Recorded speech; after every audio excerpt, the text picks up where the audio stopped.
Bismillahirrahmanirrahim. Today we are going to have daily use English words. Maanta waxaan qaadanaynaa ereyada maalinlaha loo isticmaalo ama inta badan aad la kulantaan qaar ka mid ah. Number one, ask. Weydiin.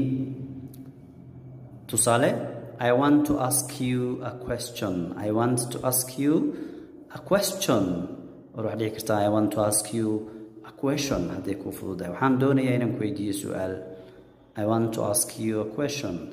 Or waxaad dhihi kartaa, I want to ask you a question. Number 2, appear.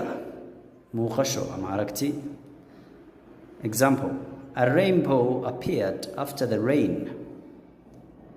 Waxaa muuqday oo la arkay qansaroobaad. Rainbow waa qansaroobaad. Appeared muuqday after the rain. Roobka dabadii, roobka kadib.